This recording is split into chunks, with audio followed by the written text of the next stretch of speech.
नमस्कार। आज हम महाराष्ट्र के नासिक जिले में जो त्र्यंबक शहर है उसके बारे में बात करने वाले हैं। ये जगह बहुत खास है। जी हाँ, बहुत खास। यहाँ भगवान शिव के 12 ज्योतिर्लिंगों में से एक श्री त्र्यंबकेश्वर ज्योतिर्लिंग है। बिल्कुल। लेकिन बात सिर्फ इतनी ही नहीं है, ये पवित्र गोदावरी नदी का उद्गम स्थल भी है। हाँ, ये भी एक बहुत महत्वपूर्ण पहलू है इस जगह का। तो आज हम इसी पर थोड़ी गहराई से बात करेंगे, समझेंगे कि कैसे यहाँ दिव्यता के इतने सारे रूप एक साथ मिलते हैं। बिल्कुल, कोशिश करते हैं। तो सबसे पहले यहाँ का ज्योतिर्लिंग सुना, ये बाकियों से काफी अलग है। हाँ, अलग है। देखिए, त्र्यंबक नाम का अर्थ ही है 3 आंखों वाला। अच्छा, शिव जी की तीसरी आंख। हाँ, ज्ञान और संहार की आंख का प्रतीक। लेकिन जो सबसे असाधारण बात है ना यहाँ की, वो क्या है? वो ये है कि ये ज्योतिर्लिंग सिर्फ शिव जी का नहीं है। इसमें त्रिदेव हैं, ब्रह्मा, विष्णु और महेश। क्या बात कर रहे हैं? त्रिदेव एक ही लिंग में? हाँ जी हाँ, एक ही काले पत्थर के लिंग पर 3 छोटे छोटा मुख उकेरे गए हैं।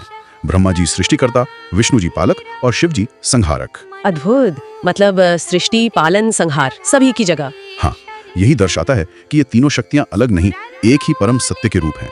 ये इसकी सबसे अनोखी बात है। ये तो वाकई में बहुत गहरा मतलब है।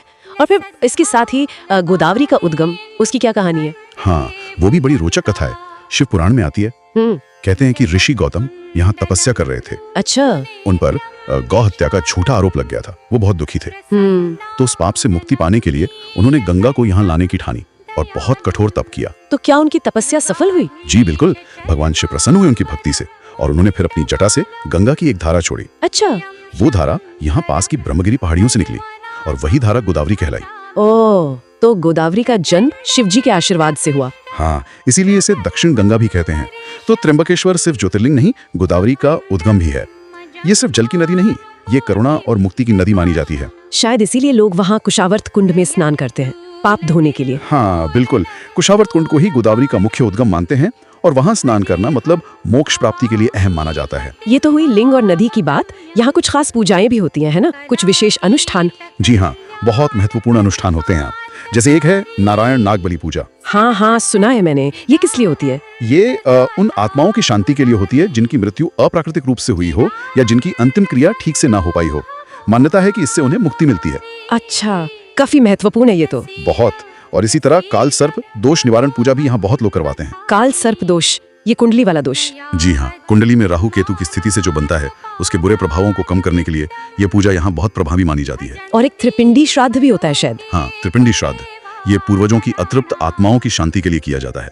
तो आप देखेंगे कि देश भर से लोग यहाँ आते हैं एक खास उम्मीद लेकर, जीवन मृत्यु के चक्र से जुड़े जो कष्ट हैं उनसे मुक्ति पाने की आस में।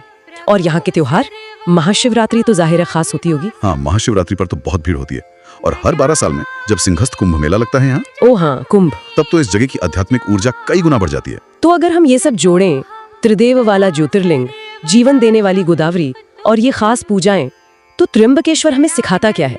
मतलब इसका सार क्या निकल कर आता है? देखिए, मेरे हिसाब से त्र्यंबकेश्वर ये सिखाता है कि दिव्यता किसी एक रूप में बंधी नहीं है, वो बहती है गोदावरी की तरह। सृष्टि, पालन, संहार, ये सब एक ही चक्र का हिस्सा है। और जीवन में संतुलन जरूरी है। बिल्कुल सही, संतुलन।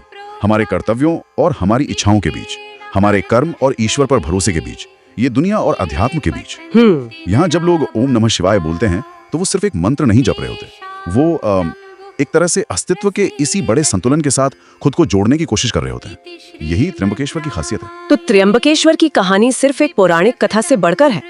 ये हमें जीवन में संतुलन की याद दिलाती है। हाँ बिल्कुल, चाहे कोई वहाँ गोदावरी के घाट पर शांति ढूंढ रहा हो या अपनी रोजमर्रा की जिंदगी में उलझा हो, शिव की वो तीसरी आंख मतलब विवेक और समझ, वो हमेशा रास्ता दिखा सकती है।